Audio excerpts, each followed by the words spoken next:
Salom hammaga. Bugun o'zi nomi dimlama-yu, lekin dimlab pishiriladigan ovqatni mani stilimda qilib ko'ramiz. Buning uchun menga kerak bo'ladi qo'y go'shti, kartoshka, piyoz, qizil sabzi, karom, chesnok kerak bo'ladi va albatta bolgarskiy svetofor bo'lsa undan ham yaxshi. Biz bularni yozda muzlatib qo'ygan edik, mana hozir aynan kerak bo'lyapti. Menda brokkoli ham bor ekan, u bilan yana ham yaxshi. Bu videoda hamma sabzavotlarni artganimni tezlashtirib yubordim.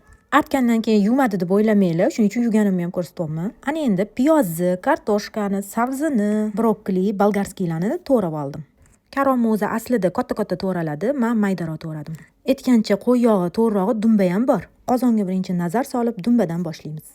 Yog'lari erib, jizzaga aylangandan keyin uni ovorib, 2 cho'mich yog' soldim. Yog'ni yaxshilab qizitib, go'shtlarni birin-ketin solib, 5-10 minut qovurdim. Keyin ko'proq piyoz solib, ozgina qovurib, 2 qoshiq tomat soldim. Orasiga tuz ham solib, yaxshilab qovurib, suv solib, dimlab qo'yamiz. Kamida yarim soat yoki 1 soat. Chunki go'shtlarimiz xil-xil pishib ketishi kerak edi. Oradan yarim soat o'tgandan keyin kartoshkani soldim. Bitta aralashtirib, ketma-ketlikda hamma masalliqlarni solib, orasida zira ham sevib yubordim. Oxirida suv solib, dimlab qo'ydim. Xohlasanglar ko'katlar ham solsanglar bo'ladi. Mana 1 soat vaqt o'tdi, ovqatimiz pishdi. Ko'rib baho beringlar-chi.